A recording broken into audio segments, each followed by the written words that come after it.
अस्सलाम वालेकुम student, welcome back to my YouTube channel. आज हम लोग पढ़ेंगे इंटीग्रेशन ऑफ ट्रिग्नोमेट्रिक फंक्शन। पिछले लेक्चर में हम लोगों ने डेरिवेटिव पढ़े थे ट्रिग्नोमेट्रिक फंक्शन के। आप पढ़ेंगे इंटीग्रेशन। डेरिवेटिव इंटीग्रेशन का ऑपोजिट है, ठीक है। डेरिवेटिव इंटीग्रेशन का ऑपोजिट है, या ऐसे भी कह सकते हैं कि ये दोनों एक दूसरे का ऑपोजिट है, ठीक है। अब इंटीग्रेशन ऑफ 1 dx, कोई भी फंक्शन ना दिया उसके इंटीग्रेशन, ये इंटीग्रेशन का साइन है, इंटीग्रेशन को ऐसे शो करते हैं और लास्ट में इसकी हमेशा dx आता है, ठीक है। तो इंटीग्रेशन ऑफ 1 किसके इक्वल है? x के इक्वल है, ठीक है। और इंटीग्रेशन ऑफ 0 dx, अगर कोई भी नहीं कांस्टेंट दिया होगा और 0 होगा तो वो किसके इक्वल आ जाएगा? c के इक्वल आएगा, ठीक है। ये बेसिक फार्मूलाज हैं। नेक्स्ट हम इंटीग्रेशन पढ़ते हैं ट्रिग्नोमेट्रिक फंक्शंस की।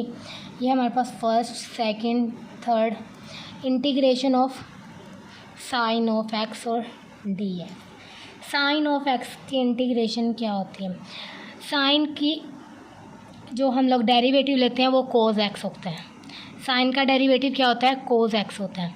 अब इंटीग्रेशन इसकी क्या आएगी? माइनस कोस ऑफ x, ठीक है। ये इंटीग्रेशन साइन की क्या होती है? माइनस कोस ऑफ एक्स, और डेरिवेटिव इसका था कोस ऑफ एक्स। अब cos of x D x. अब कोस का जो हमारे पास हमने लास्ट लेक्चर में पढ़ा था, जो डेरिवेटिव था वो माइनस साइन ऑफ एक्स था, लेकिन कोस की इंटीग्रेशन क्या होगी? साइन ऑफ एक्स, ठीक है। इसी तरह नेक्स्ट हम पढ़ते हैं, ये कोस की होगी। नेक्स्ट हमारे पास आएगी सीकेंट स्क्वायर एक्स की, secant square x D x. इसकी इंटीग्रेशन क्या होती है? हम लोगों ने लास्ट लेक्चर में पढ़ा था, जो टेन होता है, टेन एक्स होता है, उसका डेरिवेटिव क्या होता है? Secant square. अभी मैंने आपको बताया कि जो इंटीग्रेशन होती है वो डेरिवेटिव का क्या होती है? उल्ट होती है। अब टेन का डेरिवेटिव सीकेंट स्क्वायर था, अब सीकेंट स्क्वायर की इंटीग्रेशन क्या आएगी? टेन ऑफ एक्स, ठीक है। सीकेंट स्क्वायर जहाँ भी दिया हो, हम डायरेक्ट उसकी अगर इंटीग्रेशन आ जाए तो हम क्या पुट करेंगे?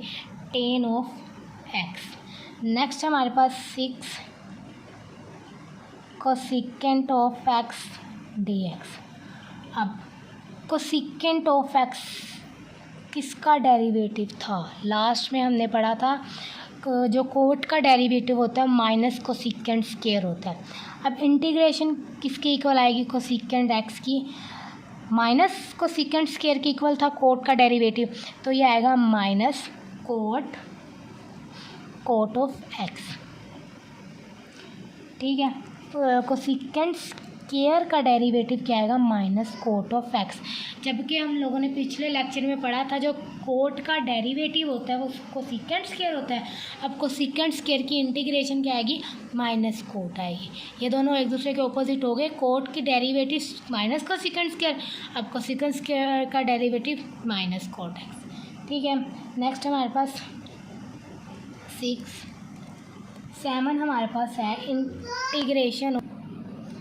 चलिए अब हम लोग पढ़ते हैं सीकेंट एक्स टेन एक्स और डी एक्स। ये लास्ट लेक्चर में हम लोगों ने पढ़ा था कि ये किसका डेरिवेटिव है?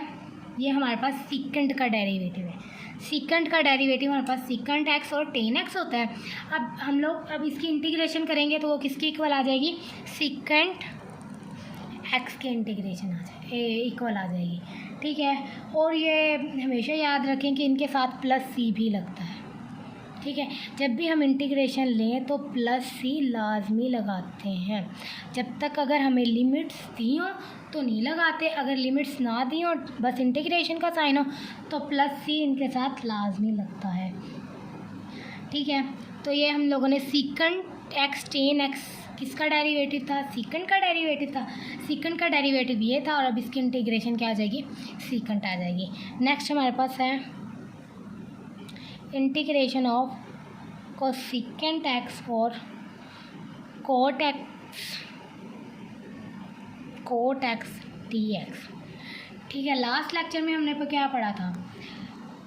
कोसेकेंट एक्स, कोट एक्स किसकी इंटीग्रेशन है?